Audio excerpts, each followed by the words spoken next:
Doutor Enéas, desculpe, nós temos aí concorrendo o maior líder da história do Brasil, que é o Lula. Bem, o senhor me obriga a caracterizar de modo pessoal, que eu não gosto de fazer, mas quando o senhor diz líder, perdoe-me, se o Partido dos Trabalhadores tem uma estrutura de pensamento tão forte, por que na sua linha de frente, para o cargo máximo da nação, ele apresenta uma pessoa, não tem nada em particular com esse senhor, mas que é uma pessoa sem preparo? Eu gostaria que o senhor me confirmasse o seguinte: o jornal o Globo, no dia 12 de maio, publicou uma expressão atribuída ao senhor. Eu gostaria de perguntar ao senhor se ela procede ou não.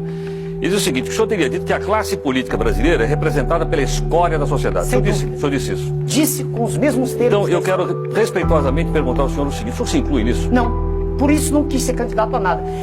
Quando eu disse escória, eu quero dizer o seguinte: é difícil, claro que há exceções em todos os níveis, em todos os meios, mas é difícil o senhor encontrar no cenário político um cientista, um homem que tenha dedicado sua vida à ciência. Geralmente ele sente repugnância pelo processo.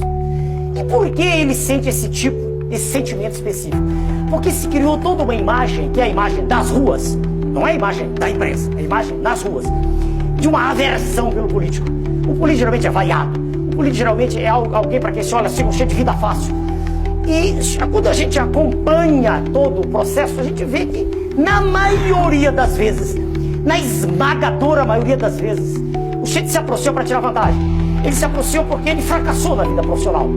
Ele não é um indivíduo que tenha tido uma carreira com brilho naquilo que faz. Doutor Enéas, desculpe, nós temos aí concorrendo o maior líder da história do Brasil, que é o Lula, e um brilhante intelectual de nível internacional, que é o Fernando Henrique. Bem, o senhor me obriga a caracterizar de modo pessoal, que eu não gosto de fazer, mas quando o senhor diz líder, perdoe-me, se o Partido dos Trabalhadores tem uma estrutura de pensamento tão forte, por que na sua linha de frente, para o cargo máximo da nação, ele apresenta uma pessoa, não tem nada em particular com esse senhor, mas que é uma pessoa sem preparo? Como sem preparo? O por preparo favor, só se adquire na academia? Exatamente. Chegaremos lá. De preparo não faz sentido. Não sabe. Não, preparo. Eu nunca disse que era sábio, senhor. Não digo isso. Eu sou um estudioso de ciência. Veja bem, quando eu digo sem preparo, vamos ser claros, todos nós. Existe uma mística que é criada no sentido de proteger o cidadão A, o cidadão B. Por favor, o que é preparo? Preparo adquire-se de modo formal nas escolas.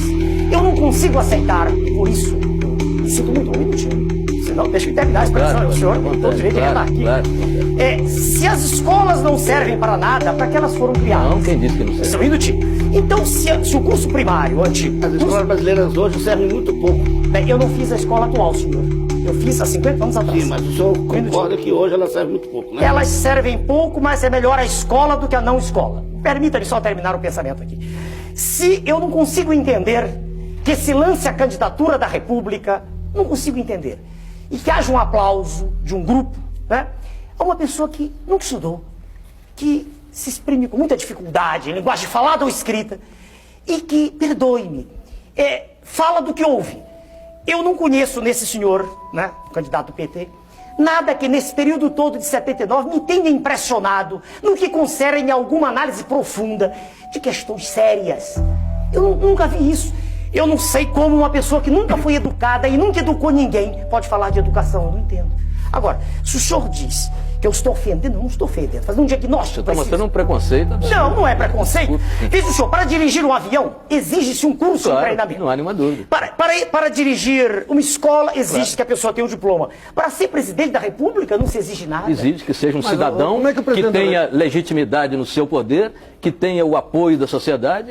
Desde que esse apoio seja manifesto, não dessa forma que é. Como dessa forma? Metade da população se diz insatisfeita, 56% são as estatísticas. Agora, o senhor expõe em todos os programas, nas primeiras páginas de jornais, todos os dias, desde 1979, as mesmas pessoas, os senhores, e tem as suas razões para isso, os senhores têm todo o direito de ter seus candidatos.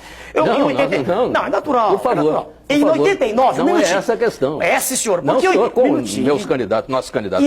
Não, os senhores me chamaram porque a lei assim o exige hoje. Em 1989, eu era a mesma pessoa, tão preparada quanto sou hoje. Os mesmos diplomas que tenho hoje.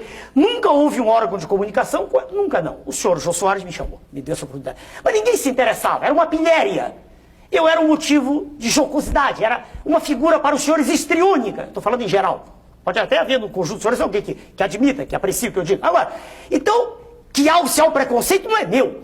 O que é que deveria fazer a imprensa quando vê um médico que trabalhou a vida inteira, que ensinou a vida inteira, que formou jovens, que nunca chegou atrasado ao seu curso, que deu exemplo de cidadania formando pessoas, que se dedicou sempre ao trabalho e não fazendo greves, estudando e trabalhando? Por que a imprensa não foi perguntar para mim o que eu pensava em 89? Por que, um minutinho, porque só 5 anos depois, quando eu provei de modo categórico que não queria pertencer ao sistema, por que só 5 anos depois a imprensa se interessou? Dê-me uma razão. Eu dizia as mesmas coisas. Qual é a vantagem que tem o cidadão que educou, formou, etc. Então, de um operário comum, não estou me referindo ao aluno, um operário comum que educou os seus filhos, que ensinou os seus filhos, que trabalhou a vida inteira e que fez greve também, que é constitucional, perfeitamente constitucional. O seu viés autoritário transforma a greve num pecado mortal. Está na Constituição. A greve é um direito inalienável do trabalhador. Eu nunca disse o contrário, está no manifesto do meu partido. Isto é uma coisa. Outra coisa é viver disso. É fazer disso profissão de fé. Outra coisa é não ter feito nada além disso na vida, como aliás o jornal do senhor escreve sobre mim, não sei quem, não me lembro, que eu não gravo o nome dos senhores, que diz que a biografia do senhor candidato PT é melhor que a minha. Mostre-me o currículo do candidato PT. Mostre-me o que ele fez ao longo da vida. Por favor, o senhor eu estou obrigado a dizer. Agora eu te pergunto, será que doutor Enéas estava errado? Ou será que o Brasil preferiu ouvir a mentira confortável, ao invés da verdade desconfortável? Deixa aqui nos comentários o que você acha.